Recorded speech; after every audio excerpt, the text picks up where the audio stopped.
کہ پیش کر تو میرے سامنے کیا میرے لیے کیا لے کر آیا ہے, تو ذرا میرے سامنے پیش کر. تو وہ دل میں سوچے گا کہ عبادت تو میں نے بہت زیادہ کی ہے, عبادت کو بعد میں پیش کروں گا, میں اللہ کی توحید کو پیش کرتا ہوں. چنانچہ وہ اللہ کے سامنے عرض کرے گا یا باری تعالیٰ اور تو کچھ نہیں, میں تیرے سامنے توحید لے کر آیا ہوں. کیا مطلب؟ یعنی میں اس بات کا عقیدہ لے کر آیا ہوں کہ اللہ سے ہوتا ہے, اللہ کے علاوہ کسی سے کچھ نہیں ہوتا, جو بھی ہوتا ہے وہ اللہ کے چاہنے سے ہوتا ہے, اللہ کے علاوہ ایک پتا بھی اللہ کے حکم سے کے بغیر ہل نہیں سکتا, اللہ کے حکم کے بغیر کوئی چیز کہیں جا نہیں سکتی. تو میں تو اس بات کا عقیدہ آپ کے سامنے لے کر آیا ہوں, اسے توحید کہتے ہیں. تو میں توحید کا قائل ہوں, میں توحید آپ کے سامنے لے کر آیا ہوں. تو اللہ تعالیٰ کیا فرمائیں گے؟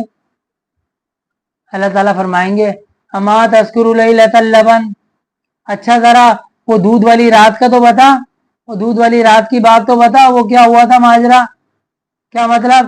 یعنی ایک رات ایسا ہوا تھا کہ رات کو یہ دودھ پی کر سویا تھا, صبح اس کے پیٹ میں درد ہوا, تو لوگوں نے پوچھا بھائی کیا ہو گیا, کیوں تکلیف ہو رہی ہے؟ تو اس نے جواب دیا تھا کہ رات میں نے دودھ پی لیا تھا, اس کی وجہ سے پیٹ میں درد ہو گیا.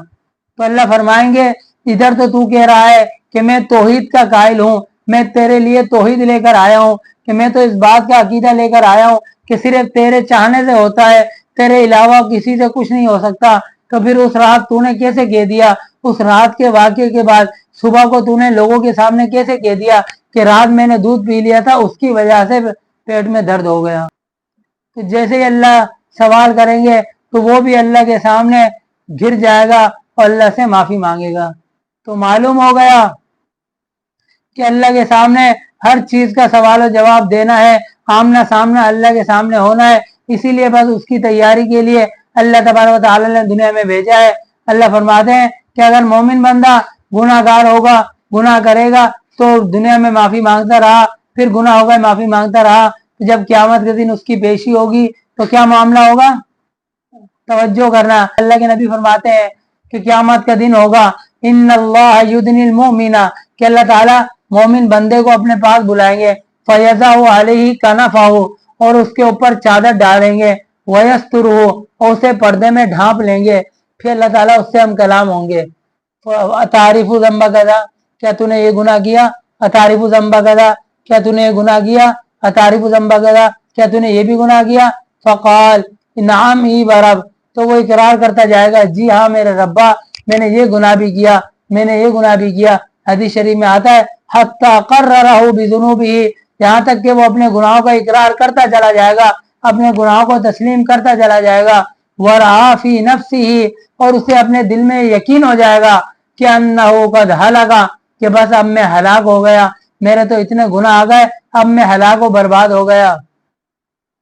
پھر اللہ تبارک تعالیٰ آخر میں فرمائیں گے جب گناہ پورے ہو گئے, اس نے تمام گناہوں کا اقرار کر لیا, تو اللہ تعالیٰ کیا فرمائیں گے؟ اللہ تعالیٰ فرمائیں گے سترتھا علیک فی الدنیا, اے میرے بندے میں نے تیرے عیبوں پر دنیا میں پردہ ڈالے رکھا, تیرے عیبوں کو لوگوں سے چھپاتا رہا, تیری عزت کو لوگوں کے سامنے بچاتا رہا, تیری عزت کو, تیرے مرتبے کو, درجے کو لوگوں کے سامنے اچھا بنا کر دکھاتا رہا.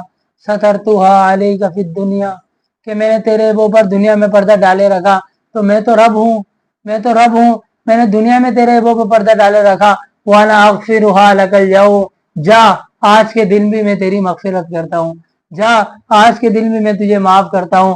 فیؤتی کتاب حسناتی, پھر اللہ اس کے گناہوں کا اعمال نامہ اپنے پاس رکھ لیں گے. فیؤتی کتاب حسناتی, اسے نیکیوں کا اس کا اعمال نامہ اس کے حوالے کر کر اس کے لیے جنت کے فیصلے کا اعلان کر دیں گے.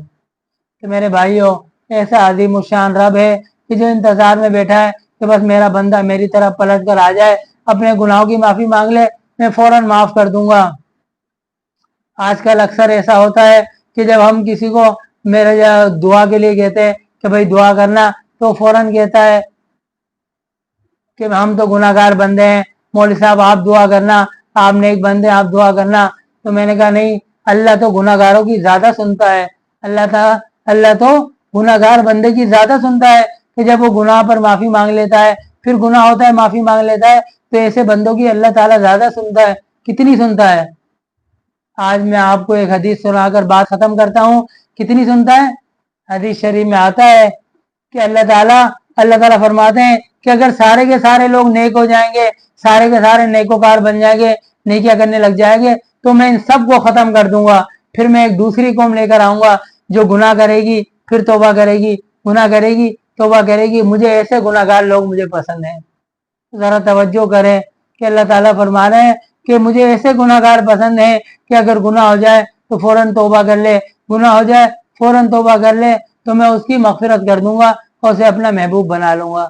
بس اللہ تعالیٰ سے دعا ہے کہ اللہ تعالیٰ ہم جو کمزور ہیں، دنیا میں آئے ہیں، گناہ ہوتے ہیں، لیکن عزم کر لیں کہ جب بھی ہم سے گناہ ہو ہم فوراً اللہ سے معافی مانگ لیں۔ اللہ تو انتظار میں بیٹھا ہے، ادھر ہم نے ہاتھ اٹھا کر معافی مانگی، اللہ فوراً ہمارے گناہ کو معاف کر دے گا۔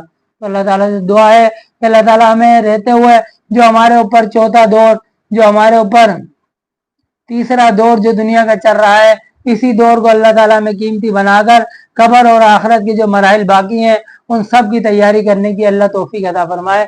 وآخر دعوانا الحمدللہ رب العالمین۔